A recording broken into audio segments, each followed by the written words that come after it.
Hello friends, welcome back to our channel. இந்த video பார்த்துட்டு இருக்க எல்லாருக்கும் பெரிய வணக்கம். இந்த வீடியோவில் நம்ம என்ன பார்க்க போகிறோம் அப்படின்னா, இது வந்து ஒரு சிஸ்டர் வந்து சொன்ன டிப்ஸ் தான். உங்களோட வீடியோவில் ஷேர் பண்ணுங்கள், நிறைய பேருக்கு யூஸ்ஃபுல்லாக இருக்கும் அப்படின்றது. அதாவது பீரியட் வந்து ஸ்கேன்டி பீரியட் அப்படின்னு சொல்லுவாங்க.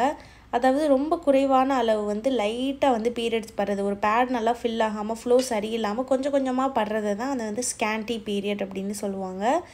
அந்த மாதிரி பீரியட்ஸ் இருக்கிறது ப்ரெக்னென்சிக்கு ட்ரை பண்ணுறவங்களுக்கு அந்தளவு நல்லது கிடையாது. அந்த மாதிரி இருக்குது அப்படின்னா அது வர்றதுக்கு ஆக்சுவலி நிறையா காரணம் இருக்கும். பட் என்ன காரணம் இருந்தாலும் பீரியட்ஸ் அப்போ ஒரு ஃப்ளோ நல்லா வந்துருச்சு அப்படின்னா நமக்கு அடுத்த சைக்கிள்லேருந்து ஒரு எக் க்ரோத் நல்லா ஆகிறதுக்கு, எண்டோமெட்ரியம் நல்லா ஆகிறதுக்கு நமக்கு வந்து ஹெல்ப் பண்ணும். ஸோ அவங்க வந்து ஒரு டிப்ஸ் வந்து ஃபாலோ பண்ணியிருக்காங்க. அது வந்து எனக்கு நல்லாவே ஒர்க் ஆச்சு, நீங்கள் ஷேர் பண்ணுங்கன்னு சொல்லியிருக்காங்க. அவங்க என்ன ஃபாலோ பண்ணியிருக்காங்க அப்படின்னு பார்த்திங்கன்னா, ஆம்ல ஜூஸ் வந்து எடுத்திருக்காங்க பீரியட்ஸ் அப்போது.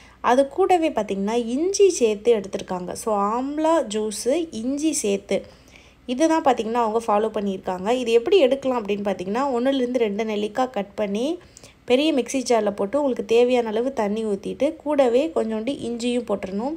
எடுத்தோடனே தண்ணி நிறையா ஊற்ற அரைக்காமல் ஃபஸ்ட்டு நெல்லிக்காய் அண்ட் இஞ்சியை நல்லா பல்ஸ் பண்ணிவிட்டு அதுக்கப்புறம் தண்ணி ஊற்றுக்கணும். தண்ணி எடுத்தோடனே ஃபுல்லாக ஊற்றிட்டு நீங்கள் அரைச்சிங்க அப்படின்னா சரியாக அரைப்படையாது. அதுக்கப்புறம் அரைச்சதுக்கப்புறம் அதை ஃபில்டர் பண்ணிவிட்டு லைட்டாக வேணால் உப்பு போட்டு குடிக்கலாம். இனிப்புக்கு எதுவும் சேர்க்காமல் குடிக்கிறது தான் நல்லது. இது வந்து இவங்க எடுத்திருக்காங்க. இதை நீங்கள் பீரியட்ஸ் அப்போது அந்த ஸ்கேன்டி பீரியட் சொல்கிறோம்ல, அதாவது லைட்டாக அப்போ தான் எனக்கு படுது, அந்த மாதிரி படுற டைமில் வந்து நீங்கள் இந்த ஜூஸை வந்து எடுக்கலாம். இதை வந்து நீங்கள் காலையில் எடுக்கிறது நல்லது. எம்டி ஸ்டொமக் அப்படின்றது கம்பல்சரி கிடையாது.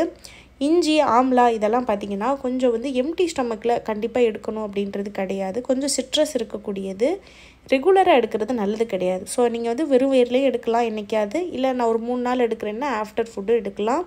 இனிப்பு சேர்க்காமல் எடுங்க. ஒரு நாளைக்கு 1-2 டைம் கூட எடுக்கலாம். ஆஃப்டர்நூன், காலையில் இந்த மாதிரி 2 தடவை கூட எடுக்கலாம். இது வந்து அவங்களுக்கு ஃபாலோ பண்ணி எனக்கு வந்து நல்லா ஆயிடுச்சு அப்படின்னு சொல்லியிருக்காங்க. நிறைய பேருக்கு இந்த ப்ராப்ளமும் இருக்குது. பீரியட்ஸ் அப்போ ஃப்ளோ சரியாக இருக்க மாட்டேது அப்படின்றவங்க கண்டிப்பாக இதை வந்து நீங்கள் ட்ரை பண்ணி பாருங்கள். இஞ்சிக்கு பொதுவாகவே இஞ்சிக்கு பார்த்திங்கன்னா பீரியட்ஸை தூண்டுறதுக்கான தன்மை வந்து நிறைய இருக்குது. நம்ம வந்து இஞ்சி டீ வந்து நாட்டு சக்கரை நிறைய போட்டு குடிக்கணும் அப்படின்லாம் சொல்லியிருக்கோம். அதுவுமே அந்த ரெமிடியுமே நிறைய பேருக்கு ஹெல்ப் ஆகும். நிறைய இஞ்சி போட்டு கட் பண்ணி அது வந்து நல்லா கொதிக்க வச்சு அது கூட நாட்டு சர்க்கரையில் வெல்லம் சேர்த்து எடுத்தோம் அப்படின்னா அதுவும் பீரியட்ஸ் வரதுக்கு ஹெல்ப் பண்ணும், ஒரு எஃபெக்டிவானது. ஸோ இதை வந்து நீங்கள் ட்ரை பண்ணி பார்க்கலாம். இதுக்காக தான் இந்த வீடியோ. அண்ட் இந்த வீடியோ பார்த்த எல்லாருக்கும் ரொம்ப நன்றி.